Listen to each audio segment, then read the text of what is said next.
Someone broke into my house last night. We ended up sleeping together. I'm terrified. I am a physicist living in Toronto, and about 8 years ago, I met the man of my dreams. We are about 5 years married, and he is my whole world. The man who makes me laugh, who makes me smile. But it was not my husband who came into my house yesterday, and I have no idea what's going on. My husband, Christopher, went for a business trip some 5 days ago. He is a lawyer, and sometimes goes out of town on business. He left from Pearson International Airport and called me upon arrival in Vienna. I get a little anxious whenever he is far from my sight, so he calls me to console me. He first called me after he passed through customs, and when he reached the hotel, he also called. Just a quick call, like a, "Hey honey, I'm here." We liked phone calls more, because we text everyone else and thought calling would be special for us. Then, I spent the last 4 days doing my regular chores and things. Yesterday was when Christopher flies back to Toronto. He called me from Vienna after getting to the airport lounge and told me that he was very tired and was going to fall asleep on the plane. I was glad he was finally going to rest after what seemed like a fairly active trip. Poor guy, he worked hard. His flight was supposed to come in at 11 p.m. Since I had an early class to teach today, I decided to cook up dinner and place it in the refrigerator for him. After teaching all day, I remembered that 11 p.m. had come and gone, and I didn't get word from Christopher, but I just assumed that his flight was delayed. He had a layover in London, and I know that they have some pretty brilliant thunderstorms this time of year, so I just figured that his flight was delayed. When 12 p.m. rolled around, I started to get a bit more worried. Maybe he lost his phone somewhere. Then all my feelings cooled down. I got a text. I knew Christopher was tired and he doesn't sleep well on flights, so I thought he just wanted to comfort me. That is why he sent a text and not called me. He said, "Just landed. We'll be home soon." I decided it would be best to get up early and meet him in the morning,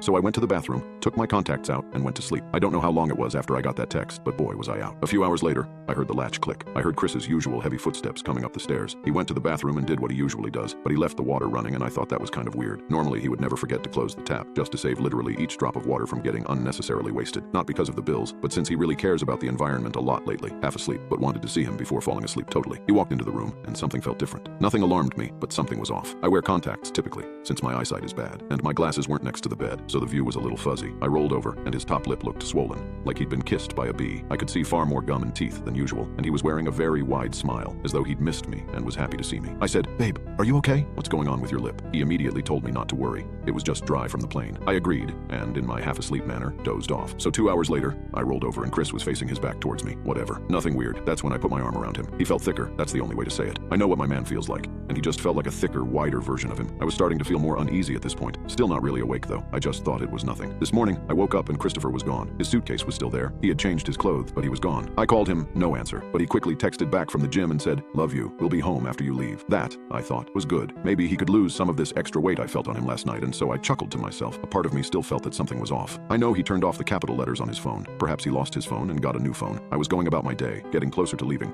when I saw his suitcase again. He left it on the landing by the door, and I think he wanted it there so he could organize it in the living room. As I was leaving, I first caught wind of a faint, musty smell, almost like someone left steak out in the sun for a few hours. I was halfway out the door, so I thought the smell was outside, but when I turned to look at his suitcase, it got much worse. The smell wasn't like steak left out for a few hours. It was more like steak left out for a few days. It smelled bad. I picked up the suitcase and saw that he had left his lock on it, and I didn't have the keys, so I moved it into the garage to keep it out of the house. When I was getting into the car, I received another text from Christopher. It said, "I love you. See you soon." I replied, "When you get home, check your suitcase. It smells and the handle has something sticky on it." Still, I thought it weird he would text like this and not call me. Then, about 10 minutes after I got in the car, my phone rang. Chris was calling me. Me. "Hello? Chris. Hey babe, I'm so sorry I didn't get to call you. You must be crazy." Me. "Why? Are you alright?" Chris. "Yeah, I've been stuck in London just trying to get on my plane to come home. Can you meet me at the airport?" I froze. I almost dropped the phone and nearly ran my car off the road. Me.